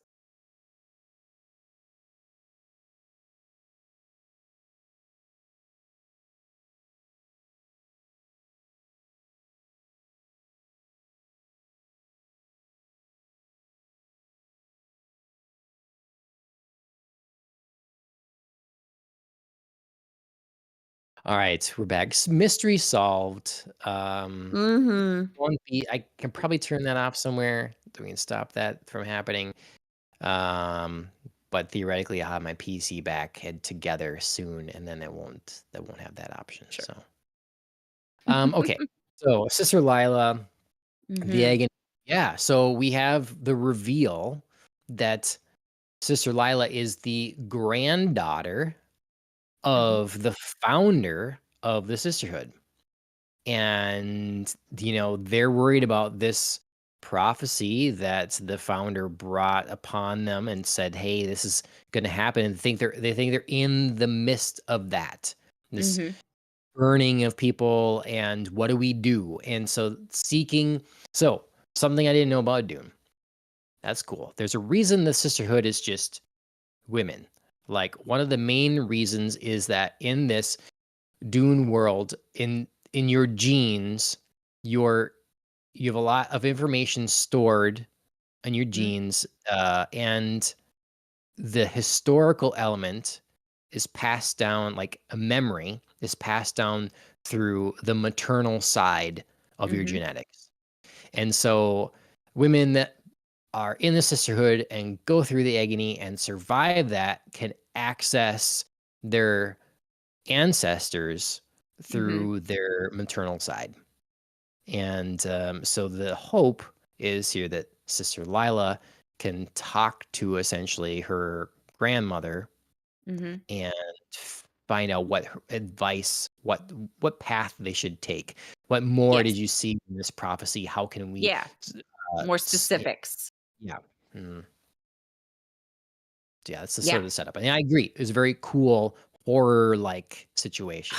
God, it was creepy and I loved it. Yeah, I mean, I felt like we as an audience got a lot of clues that this wasn't gonna go well. Lila's been struggling in her training. She's a favorite of Tula, who is like the weaker Harkonnen. So I just felt like we kind of got a lot of like hints that this was going to go semi well and then not well at all, which basically is what happened. you know, Yeah, she started off strong, like she got through the initial part of the agony, which is, injecting yourself with poison, breaking it down on a cellular level so that you can like exert total control of yourself and then like unlocking, these like genetic and, base level elements of your own DNA to dive deep into your ancestry. So it all started off well, Lila survived, she got through it. We saw her wake up and be surrounded by, all of these women, presumably of the Bene Gesserit and also her line. Yeah. Um, and we got Mother Raquella. She started, speaking, giving us a little bit more detail about, what was going on. Still definitely in riddles, but it was like something to go on, some kind of clue Yeah. to parse out like this double birth. Um so yeah, there was things happening, it seemed good, and then Dorothea showed up. I Mhm. was like, "Oh, I wasn't expecting it." You know, she's all like, "You took my life, I'm going to take your hope." And it just Yeah. yeah, oh, it was so creepy, like, the piling on of bodies, like, Lila shutting Mhm. down, basically, like, burying her consciousness in theirs. Oh, it was creepy. I Yeah, I loved it. guess I should say great-grandmother, because I was confused at first watching it. It's like, "Wait a Yes. minute." I was like, "Isn't, Dorothea her mom?" And then but like, well, the time on that would be a little wrong or whatever, so that's how we see it. Oh, for crying out loud. No, John, no. My thumb was not even we're gonna keep going here. This is the Okay. face I have. I Um, do see your thumb, but, oh god, yeah, it's pretty that's weak really sauce. minimal. That's really like, I where is the okay, system settings, how do I do this, let's see, FaceTime, I don't know where any of these things are anymore in this. Sec uh, mm, live cap no, not live captions, that's good. Yeah, don't do Pointer that. um, oh my gosh. Pointer speed, use switch. I'm not gonna keep messing with this right It's now. It's okay. just We don't need a live uh, stream tutorial. It's I'm not okay. who wants to do that anyways? Okay? Look, I am a fan of Apple things, but really, I need a thumbs up and a bubble needs to come out? What are we in right now? What is I this? know. Alright. I get this same, like, fear on Zoom anytime I move my hands because Zoom now likes to throw up reactions like, It does I'm that giving a too. thumbs Okay. up when I'm, like, talking. Yeah, it's very Yeah. weird, so it's like, "Oh god," Okay. or, like, I See? put my hand to my chest and it thinks I'm, like, raising my hand for a question. I'm like, "No, no." Mm. But at Okay, least so it gives you, like, 15 seconds to hold it in position before it mm. does it. Whereas I feel like this could obviously use the same because sometimes you don't mean to make these gestures. Let me just tell everybody out there, all you tech companies, just because Apple does something doesn't mean you have to do it, okay? Means you can do it and it will be, like, accepted, it's gonna Mhm. be more likely to be, become a standard or something, but you don't have to do it, okay? If it's stupid, just Don't let do it it. be, alright? Yeah, don't do it. Okay, well, I can do whatever I want now. I can undress, I can, who knows? I can just yeah, I'm over Man, yeah. here. I was like, I can't even Just see you anymore, so you really can do whatever. Go for yeah. it, John. Mhm.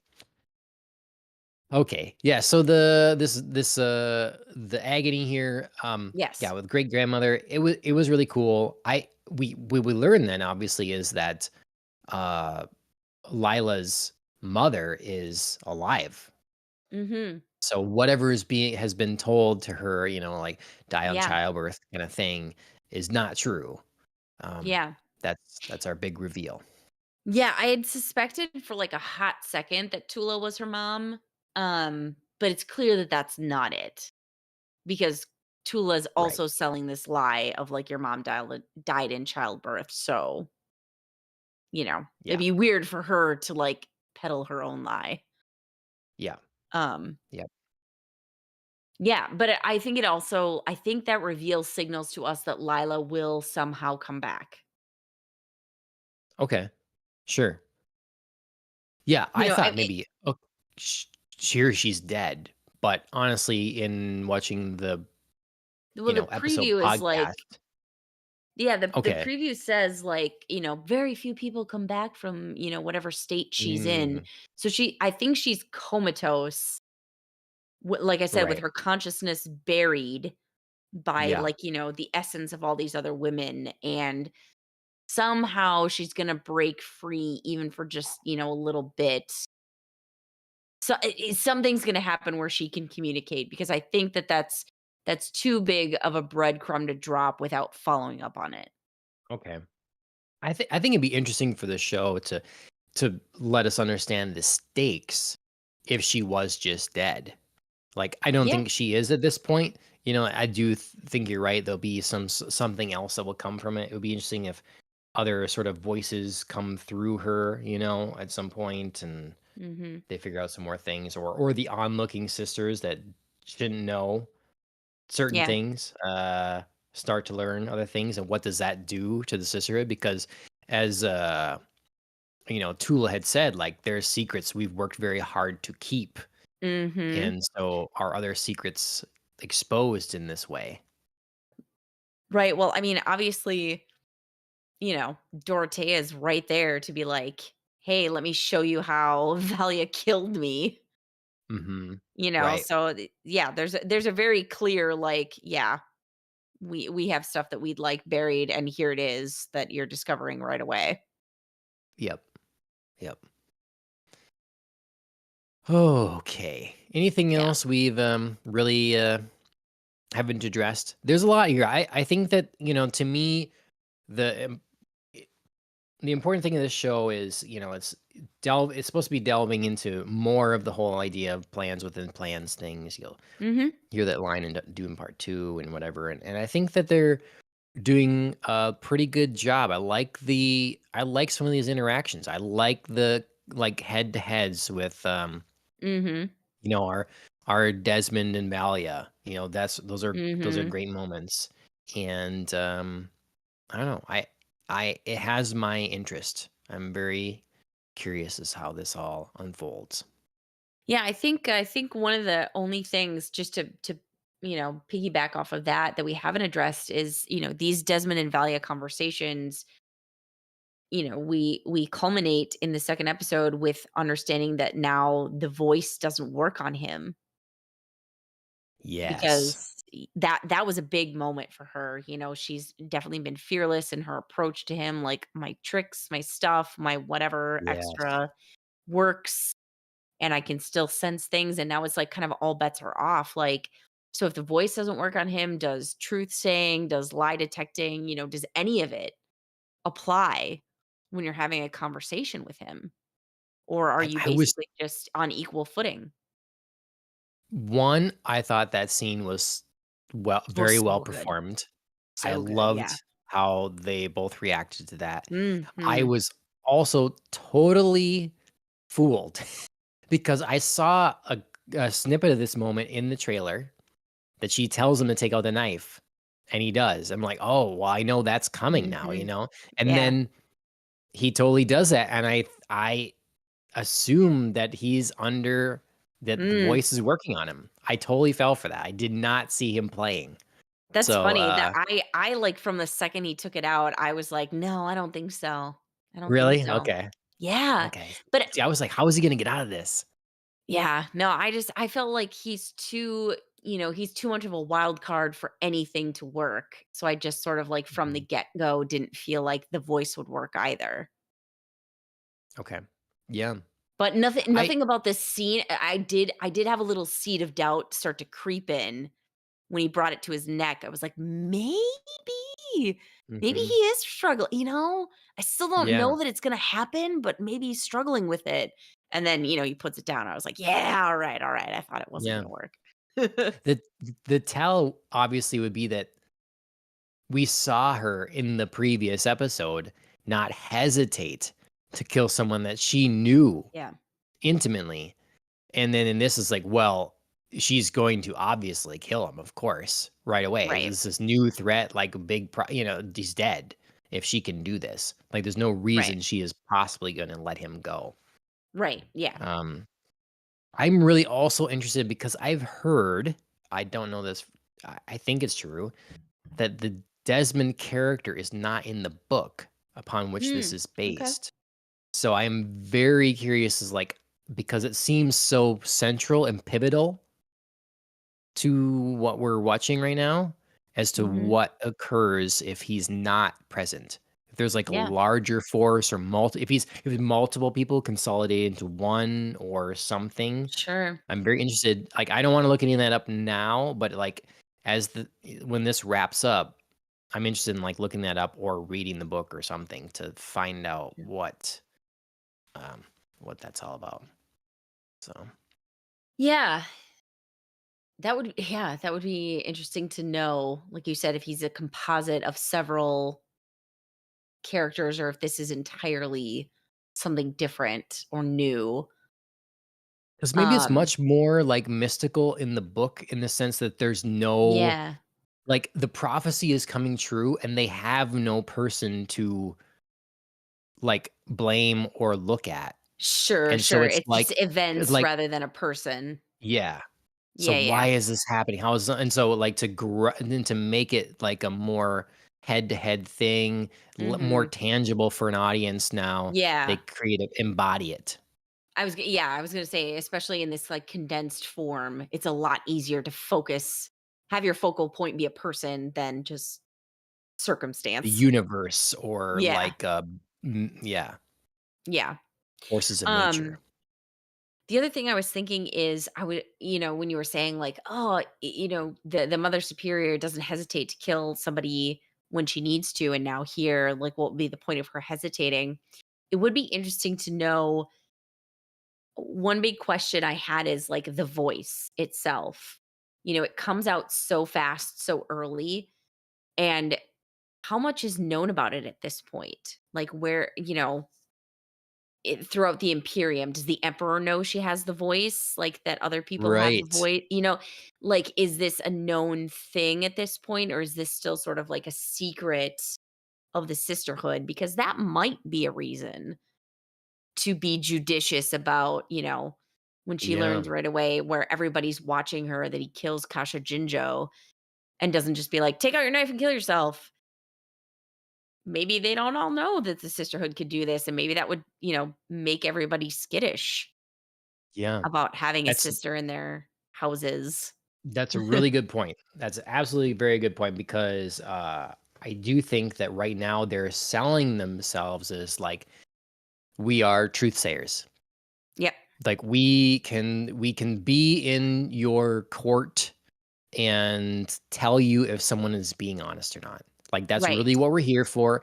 And Right. with that, we can provide counsel and take it or leave it, you know? Mhm. And they're Yeah, not saying we're like, benign helpers, that's it. yeah, We're so right. harmless, but, like, so valuable. They're not saying like giving on to like, hey, we have our own language that we talk amongst each other to Mhm. communicate. And we Yes. try to keep that on the down low so we can, Right. like So how clutch. right. Yeah. Um, and then I think you're probably right that this is probably not a known thing because to my Mhm. understanding, Valley is the one that learned how to harness the voice. Right. She's the creator of that or whatever. And so yeah, it would make perfect sense for them to be like to not telling. Look, who wouldn't want someone in their council that could just order them?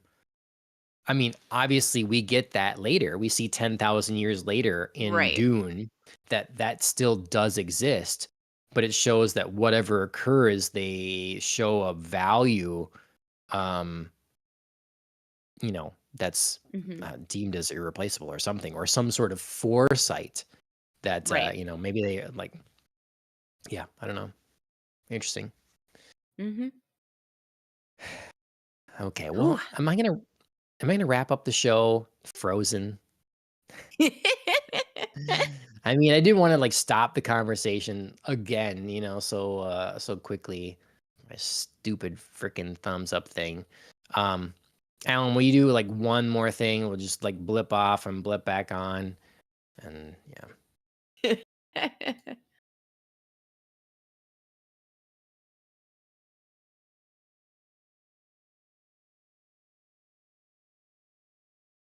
I'm back. We're back. Perfect. Hey, it's you. Okay, I'm gonna just keep my hands down. I'm just not gonna. Is there something I Freaking can do without my freaking sit hands? on 'em, John. Yeah, right? I mean, in that small frame, often you can't tell, but I do like to talk with my hands. It does, like some level of expression through the I hands. But I would find it hard as well. It's, my German mhm, family. We talk big and we talk a lot with our hands. Why don't I mhm, just, mhm. like, taunt you with my hand Yeah, motion? you're gonna yeah, you make up for me, get the Italian hand gestures in there while you're at it. Yeah, mhm, perfect. Okay. Well, that's been Dune Prophecy episodes 1 Mhm. and 2 and our thoughts. Please make sure you let us know your thoughts, leave I just raised my hands. They're off camera, but thankfully, like I was just like, "Oh my god." John? Yeah, I know. I told Incredible. I you can't sit believe on this just those. happened last week or whatever.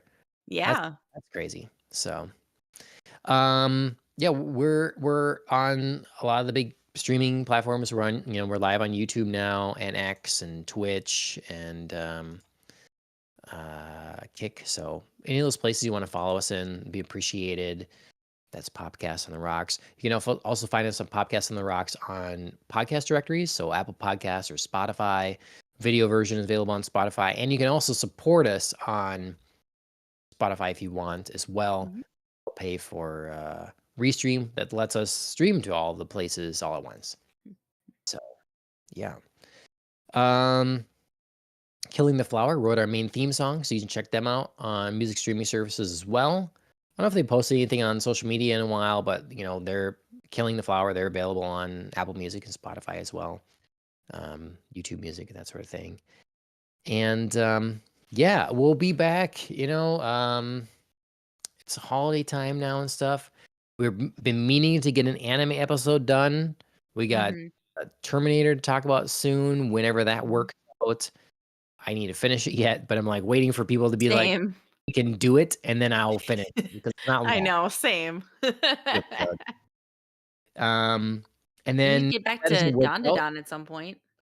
Yeah, I was saying I'm behind on that, but I can sit down for a night or whatever and catch up, Mhm. and I think that will be a Yeah. way to watch it. And so this next week might be a Don to Don, something like that, on our Ohio Anime Show, and then we'll be back probably with Dune episodes 3 and 4. So Mhm.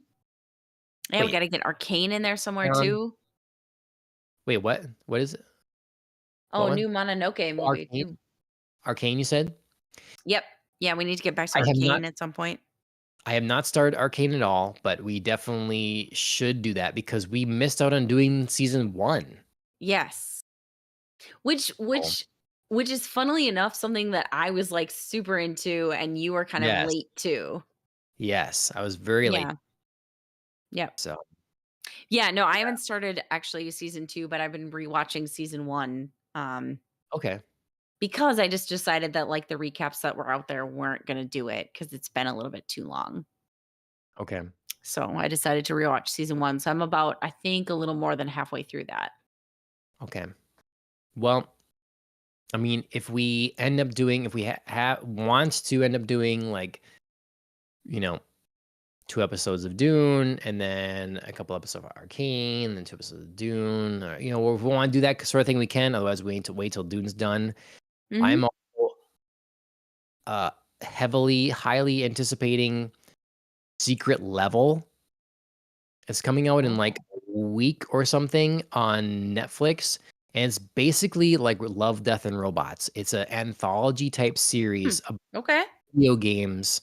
So there are, like, movie shorts of Hmm. all the video games. I think there is, like, God of War, Yeah.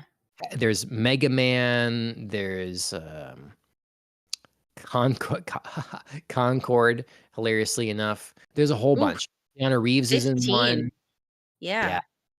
Yeah. It looks awesome. I mean, it's gonna be a grab bag. Some will be great probably, and some not so much, Sure. but they look very well done. I'm Mhm. super excited. So, maybe that's a thing that we just do a podcast live on, like we watch Yeah. we just sit and just talk about that specifically because it won't be long and it will you know, Mhm. it would be hard to sit and do a full podcast on the whole thing because 'cause they're all different? Arnold Schwarzenegger's in one, that's fun. Oh, really? Which one? Yeah. I don't know. They only have 1 episode announced, and they don't give any details, so it's very hard to Well, tell. there's a whole bunch of video games that are set for, should have pulled up the list, but yeah, it's a whole bunch of Sure. ones too, so it's gonna be interesting That's and fun. great. And Alan says new Mononoke movie. I don't know what you're talking about with that. That seems like a mistake. Studio Ghibli did a new Princess Mononoke movie? Okay, Oh, was oh, oh. okay, he says no. Mononoke the movie, Phantom in the Rain. Um, Oh my. Based off of, spin off of. This is based interesting. on the Mononoke anime television series, which in turn is a spin-off of interesting. Mononoke the movie. Okay. Okay. Um, my attention has been grabbed. Um, came out technically in July. I suppose that was in Japan. Is this available on Crunchyroll? Because I will definitely. Oh, September. Seeing Netflix acquired global streaming rights November 28th. Okay, so it is available as of 2 days ago on Netflix. Interesting. Okay. Okay. All right. I might go at least give that a look. Yeah. All right. Well, all kinds of things to talk about, to cover, to watch, that sort of thing. So, Mhm. make sure you like and follow and all those sorts of things. Anyways, Andrea, thanks for making this happen. Thanks for putting my technical weird things and we figured it out, what it is. I was gonna So, say you've put up with enough of mine, so happy to return the favor. yeah, yeah, you bet. At least yours Um, was more entertaining than my, wireless internet interruptions. yeah, I should have been more expressive, had some crazy looks. I mean, So, I don't know that oh, you can compete, like, we can't have a face-off, John. I think I would win. maybe that's true. Maybe I'm gonna end it on one. I'm gonna end it on one. We'll test this. Watch, it won't work this. Yeah, it worked. Oh, John, why? Why do I have to have that image in my eyeballs? That's perfect. I did Oh, a boy. full heart of it on the screen. Oh, boy. They're coming, but it's not there. So that's how we'll leave you. Thank you everybody for joining us, and thank you, Andrea, and we'll see everybody next time. Of course. Cheers, everybody.